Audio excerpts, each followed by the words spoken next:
kuko nari nifitiye umukobwa nikundiraga cya Korodina ndagisaba kiranyima nza kukugisha inama nk'umukristo naye nizeye urambwira ngo ndakubwira ngo ngiye kumwanga nawe maze washanyaraje ati niba yakwimye ati ntumwangira icyo ngicyo ahubwo ibyo wambuzaga nawe warabikoze sumusaro ntiwawubonye niwe bagutikuyinda nubwo waje kuyikuramo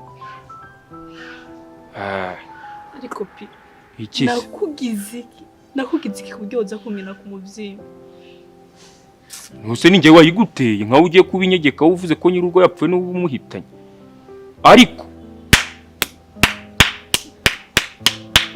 ntiwayikuyemo umva uriya mwana umva iyo umuntu apfuye aba umuzimu arakugarukira iyo uhemukiye umuntu agapfa arakugarukira azajya aza mu ijoro agutere akunyuke agutere nujya wumva bino bintu boherezanya amahembe byo mu cyaro azajya aza kunige agutesha nuko utazingumiza umuzimu n'amakofe y'abazimu aza gutere umva nta mahoro y'umunyabyaha arakarimbo cyera twajyaga turirimba ku rusengero ntaragwa nta mahoro y'umunyabyaha bagenzi mwe nta mahoro y'umunyabyaha uzajya wumva urwo ruhinja rubiririmba maze uzareba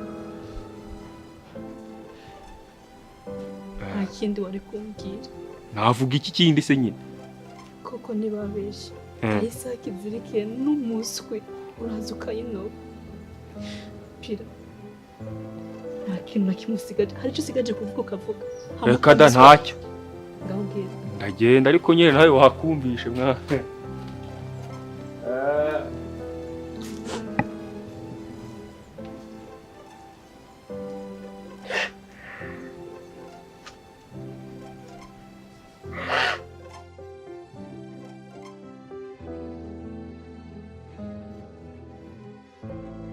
Naomi mwambabarira mukambwira ibyo mwashaka kumbwira kubera mwampamagaye ndi ku kazi kandi nari mfise akazi keshi rero ca numva mbwenda gusange muri biro nza kumva dusanzwe dukorera mu gace kamwe je navuga teka ndaguhamagare uze duhure tuvugane kugira ngo tutazosubira gufata uwundi munsi duhana amagahunda usange twisha ibindi bikorwa sinzi roko mwambwira okay impamvu nashaka ko duhurira muri biro nuko urabona muri biro hano hari security bafunga ku buryo mbega ibyo uvuga ubo wizeye ko nuwo mubivugana nawe niwe wenyine uri kubyumva nta bantu babacaracara nta no bagize gute ako nyine ubwo byanze nahisemo hano mu modoka kandi nkeka ko kereka nimba kubangamiye nta kibazo okay nahisemo hano mu modoka kwa ko okay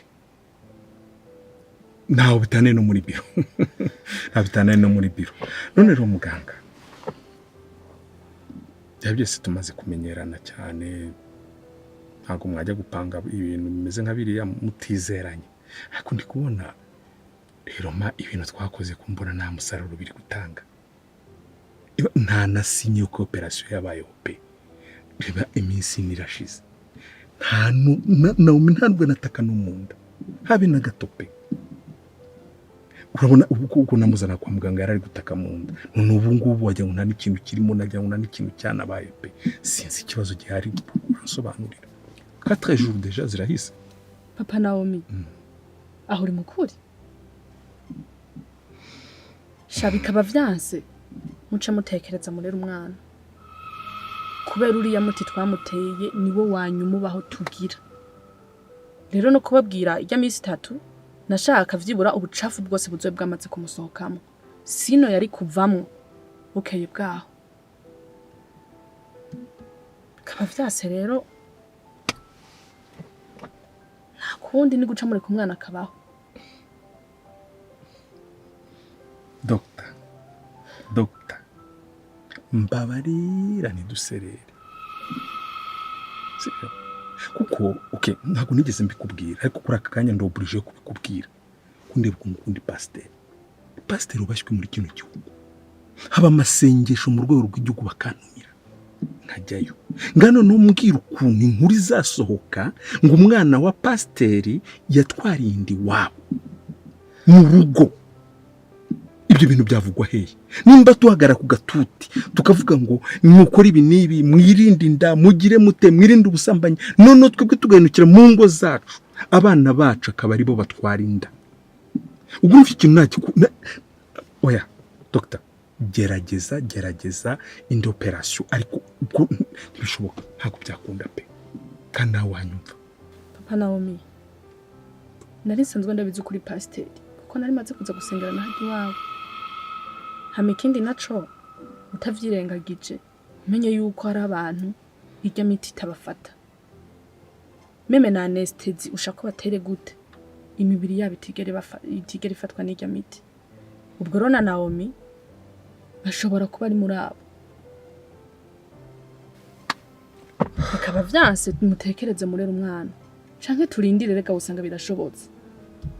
Aracari kare. Doctor mbabarira ndagusabye wenda unambwira nsohoka hanze mpfukame ndagusabye twongera indi shuru imwe yonyine indi byibuze turebe ariko twongeye kongera indi shuru mbabarira pe. Papa Naomi nukuri sinokubesha ngo ndafise ukundi kuntu mubigenza. Kiretse dukoze operation tukamukoropa mu gitereko ariko navyo bifise risk. Arashobora kuzorinda apfa adasubiye kubona uruvyaro. Hama ikindi naco umuntu ntashobora gukorera operation uwundi muntu atavyiyumvamo. Kandi urazi ko umukobwa wadashaka gukura mwiganda ntiyaravyishimiye na gato pe. Narabibonye kandi nawe urabizi.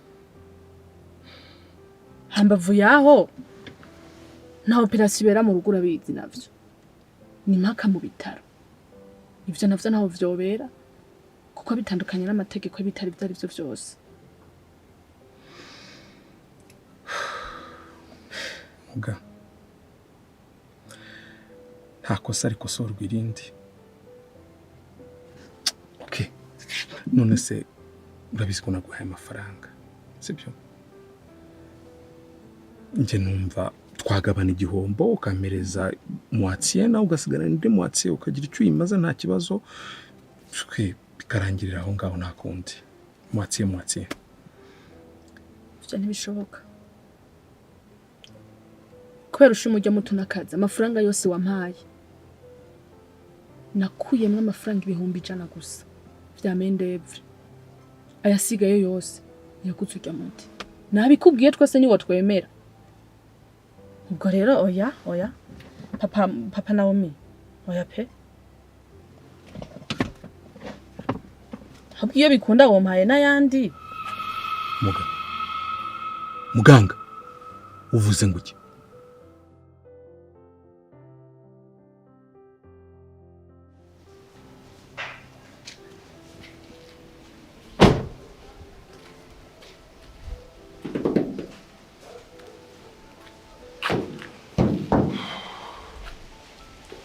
Mama Naomi? Mama Naomi?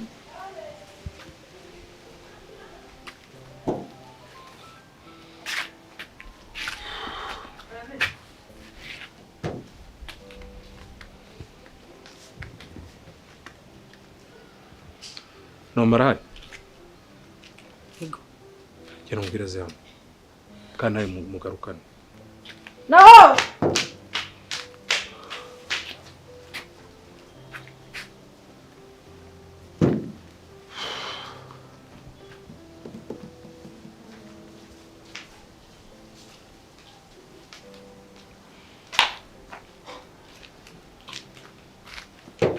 Sasha, kumeze gutyo babaye iki?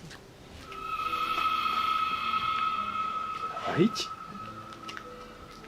Uratinya kukambaza nawe ngo nabaye iki? Naomi, icyo nabaye nakibaye kera. Ubwo iki gicucu kingici gikuhagaze iruhande cyavukaga. Mugabo mwiza. Ntiwakwiye kuvuga mugabo ameze gutyo. Kubera iki? Ese ubona utazasa? Ibintu byose utekereza, ibi byose birirwamo. Ugumye kubitekereza. Washiduka n'ubwenge bwaratakaye. Watuje kuko. Nyine bwaratakaye. Bwaratakaye kubera uyu nguyu. Umva ngiye ikintu ushaka ni kimwe. Turi kumvikana. Umuganga yambwiye ngo nta kindi kintu yakora, nta yindi miti ashobora kuduha ngo turindire nyine umwana avuke. Ngera ibyo ngibyo ntabwo mbyemera. Naomi, ikintu gushaka ni kimwe. Nuko ugenda ukabwira uwo muhungu akaza aha ngaho ngo waguteye inda. ibyo ngiye nzamwibwirira ndabizi, ndamushaka hano. nta kibazo nzomubwira nzi. Mayra. Basi ushaka kumubwira iki nzomubwira? haba none kumbwira kurusha kandi mbona atanico urakora. ngo ushawe Okay, tube tubyihoreye. Hamabe ndashaka kukubaza. Iyo ugiye ukifata ukamara iminsi 3 utampamagaye, nanje naguhamagara nkakubwira ibijanye n'ubukwe. Nkabona nta kintu na kimwe bivuga ko nkabivuganye naho ubwo ugacindura sije ukavuga ibindi. Ubirimwo cyane. iganje nabona ubwo bukwe, ariko ikibazo ahantu kiri muri izo bintu by'ubukwe bisaba nyine kuba umuntu amaze kugeza mu gihe nyine cyo gukora ubwo bukwe. Turacyari batoya, sinumva ikintu cyaba kiri kutwirukansa ku buryo twahita tujya gukora ubwo bukwe. Uretse no kuvuga ngo dukora ubwo bukwe it's okay, wenda imyaka dushobora kuba tuyigishije, sibyo? Ariko amafaranga niwe wenyine ufite amafaranga. Ngomba kuba ndi mu rugo ndi umuntu w'umugabo. Uragira ngo byonyine n'ubu ngubu kwishyura inzu urabizi ngiye kwishyura ko nabaje kuguhamagara. No kurya niwe uzi ukashiramo stock. Kwambara ntujya kunshopingira. Uragira ngo njye kwihisha imisaraba yo gutunga umugore ari ubwo nunza muri kano kanya umugore nzagutungisha iki? Ariko ico nico kibazo ufise. Igihe ubayeho nta kazi ufise. Nta kihari cugaya. Hamye uvuga yuko tukiri bato. Jenda umwana w'umukobwa. Ufise imyaka 30. Je nuko umukobwa w'imyaka 30 tumva bakiri muto. Oya pe. Je nashaje tugomba gukora ubukwe kandi vyihuse. Wowe ntugira ikibazo ngo nta mafaranga ufise, jewe ndayafise. Urabizi. Kuba yafite nyine na yawe, ariko ngiye nyine mfite iki? Nyane ufise jewe, hama nanje mfise ukeneye. Siko? Wewe humura ikintu cyose nzokwimenya. Ntubara kamera kuronka katari no ku kazi. Bampaye Emilio Des, ayo yose ndayafise. Wowe ntugira ubwoba, jewe ntuzonka menshi. Nzoyafata amafaranga ndayaguhe, hanyuma uyagarukana uyankwemo. Hamwe ibindi navyo byose by'urubanza. Ubugabo buri he aho ngaho. Ku buryo ni inkwano yinguriza. Ufite amafaranga nibyo uranamfasha mu bintu byinshi pe. No mu gihe nafite akazi nyine ni uri kunyitaho. Ariko nimba nyine uko turi gushaka kwitisha ubwo buko wanumvishe nanjye nkabasha kubanza guhiga, nashaka na ku kazi gakeya namara kubona nuko duceri nkanavuga ati at least wenda tuvugisha ukuri uramutse urwaye byagenda bite ninde watungura uko naribije nabashije gushaka utuntu byaza nanjye nisuganya ngo ubwo duce ninde watungura uko nta kibazo dushobora no kunuma nkaye mubwira jewe. Mugabo mwiza kosa ryarabaye. Ese mu gihe uzatumiza uwo muhungu akabyanga byo bizagenda bite? Okay, nyine ngiye cyo shaka kumenya ni kimwe. Nshaka kumenya nimba byanze ubwo mbimenye, nimba byemera mbimenye kuko byanga bikunda. Naomi agomba kubyarira muri runo rugo. Ikindi kumbwira ngo icyo shaka kumubwira ni igiki. Ngiye cyo ngutumye ni kimwe gusa, no kugenda ukabwira umuntu akaza tukavugana. Ibindi byose bizaza nyuma. Sheri, ariko yakirigomba guteganya mu buzima. Ashobora kuri kimwe uko yacyanga. Mu gihe yabyanze tuzafata umwana abyarire hano, abyara umwana tumurire. Rego umwana n'umugisha. Ese uwo mwana azabiki? Kandi umwana ni uwacu. Ese mu gihe umwana ahuye n'ingorane ababyeyi bakwiye kumuteragana cyangwa bakwiye kumuba hafi. Uya twite n'umuntu. Bisa ko tumubwira neza. Nuko turi kumutuma umugabo we yego ni byiza ariko tumubwire neza. Ese Sheri numubwira nabi uraburi kurema iki muri we? Mama Naomi, uvuze amagambo menshi nakwihoreye. Uwo nabwiye yabyumvise. Uyu ni umwana we. Naomi, umuntu ushaka ni umusore gutenda. Ibindi tuzabivuganira hano. Ariko yakubwiye ko ari bubikore. Please. Papa nta kibazo nzomubwira. Mbaraga tumwavuye hano.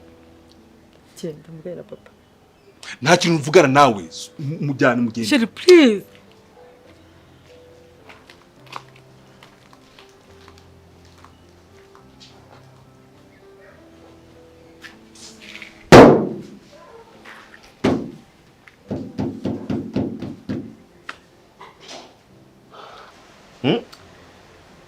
Shamvitse ndakubwira namba no banemeye yuko jewe nawe ducanga amaraso why ntokwemera ko ducanga amafaranga canke imitungo yose twaba dufise yego nibyo ariko imitungo ni yawe sibyo yego kano kanya tukira abafiyanse uri kumva ari ibintu byoroshye sibyo ariko namaze kugera mu rugo wakiya Mungu aba uri kumona nk'ikimbwa yahaza kugira ngo namaze kugera mu rugo twamarana imyaka n'ibiri se ukinunze waretse ngabaza nanjye ngahiga nk'umuntu w'umugabo akamubwiza ukuri turamutse dushakanye ubuzima bwaba bworoshye ndetse no gutekereza kuntu ugiye kujya hanze nganatekereza nanjye inzozi zanjye nakuze ari kujya hanze kariya akaviza kawe nakagenderaho umara kugeraho nanjye ukanjyana bikanamfasha pe ariko se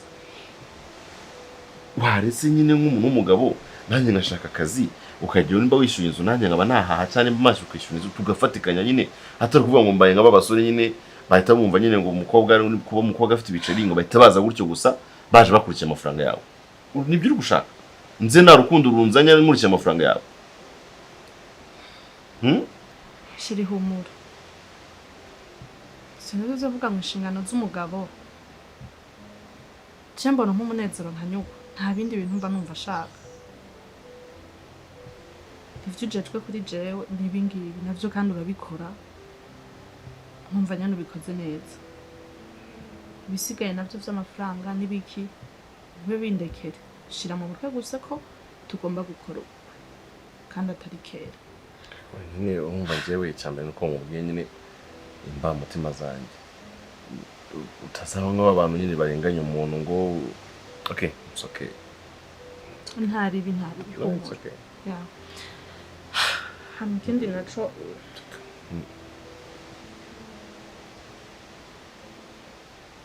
umva gushaka kandi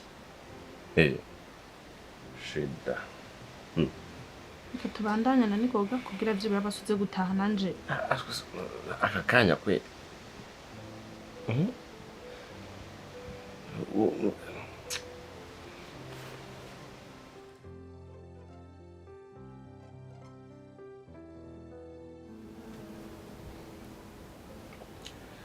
Okay. Clement. Ndizera ko atari ubwa mbere ugeze aha ngaha uhageze inshuro nyinshi.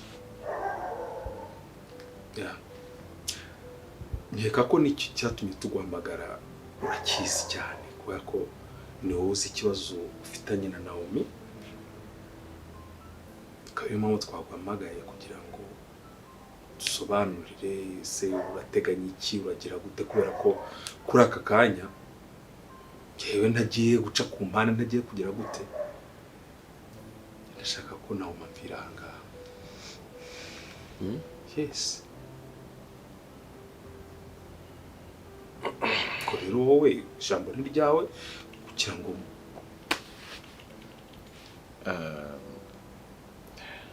mbere na mbere mbanje gusaba imbabazi ku byabaye twakoze nyine amarorerwa ntabwo ndivuga ngo ni satani wadushitse cyangwa iki nyine isi yadukoresheje ibyo tutagombaga gukora bisaba imbabazi ndetse ni ikintu kitoroshye kubabarirwa ariko cyarabaye kandi nta nicyo twabikoraho uretse nyine gutekereza solution y'ukuntu wenda icyakurikira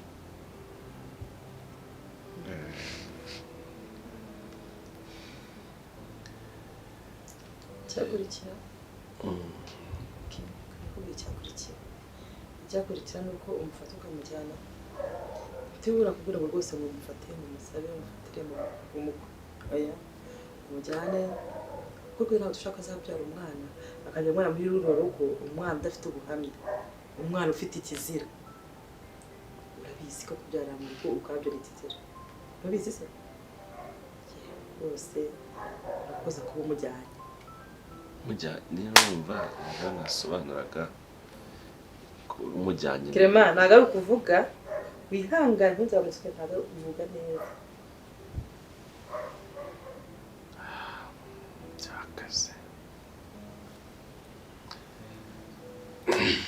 muzehe rero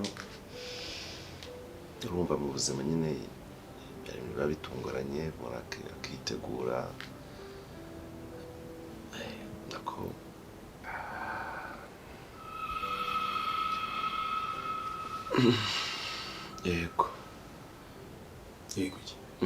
yego ki sinzi ibyo nemeye ariko ukuri kose nemeye ibintu nyine tu hari icyoroshye hari ibyo bitagoye kandi tuba bibana neza basigira upange mugende mukuru w'umurenge ubundi ijambo ryitwa gukora umurenge sinshaka no kuryumva mu matwi yanjye kuko icyo gihe byaba bigaragaye yuko twaba twarashyigikiye nyine ukwishingira kwawe uri kubyumva neza ariko no pas question oui il n'y en a pas wowe uramutwara mugende murindire abanza byare muruhuke gatoya mwisuganye mugire mukora ibyo bintu byose byo mushaka gukora byose wenda muzabone kujya mu murenge nimurangiza muze kwitorero musabe imbabazi abakristo bose mwaraduye mu cyari ko n'abakristo mwarabahemukiye icyo gihe bizahita bigaragara ko ngiye nta kintu ari mbizi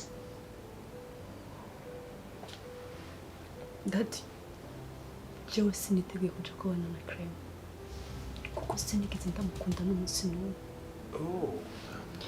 ntimupfe kubona bino byarashitse umva ko nyine atanguze n'ubundi kubana n'umuntu utagukunda ni ikibazo pe genda cyamufata nk'umugenzi wanje ibyo bindi navyo byo kuba nje kubana nawe ntibishoboka mushaka kundi kuntu muke muri kibazo ariko ibyo kumbwira nje kubana nawe ibyo bintu ntibikunda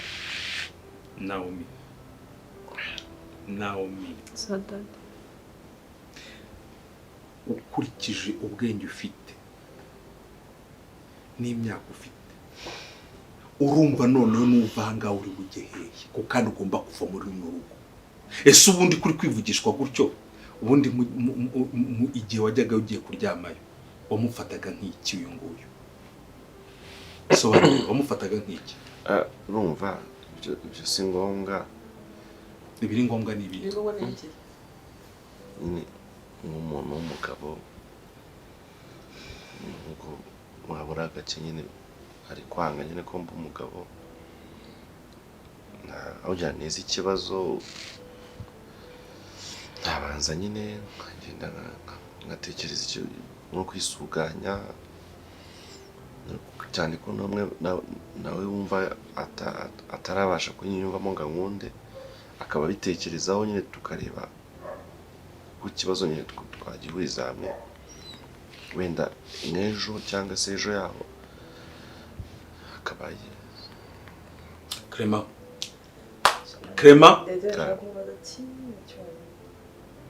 nta bintu byo gutekerezaho nta bintu byo kubanza kugira ikibazo singiye tais-toi oui je tais-toi oui ariko se igihe cyose mfite n'ikimwe please nabibabwiye ngo agomba kuba muri uno rugo yego nagenda afate varize yiwe azingutwe aze mugende nimba mufite n'ikibazo cy'ibyo kurya arabapfunyikira ibyo kurya mugende mukoresha ibyo kurya zatunda bibahereza nta kibazo aho kubaho yeka ko aho mwaryamye mujya guterana inda abari naho ubundi mujya kuba abaho kwitegura kuri mbabwije ukuri n'ayandi magambo ushaka kumva ariko umugire umwe nk'umwana wanyu mu rugo hari imirimo myinshi imbeba papa mbabarira papa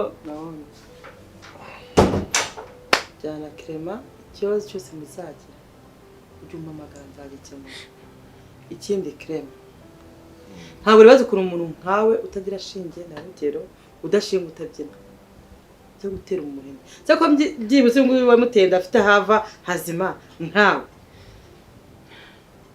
mama akanya wagiye ko muri korali kuri nani mu bantu ba mbere bababye cyubahiro cyawe ziba ariko mama murameze sinashinga pe mama murameze ngo ngende yajyanzuye ugomba kugenda basi basi nimundeke nzogende ijoro ndari ngaha. urarukora iki mbashe kugenda no gutegura rega nubwo twakoze wowe amanda n'uwo mugabo wawe musigaye mubitekerezaho ndi umukwe wanyu n'ukuri Imana mu bitekerezo nabyo ko nzabona umukwe wenda nakwitegura mubitekerezaho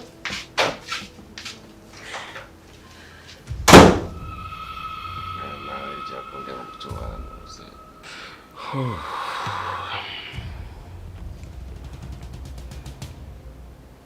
aha Shumureta avukiye mu Rwanda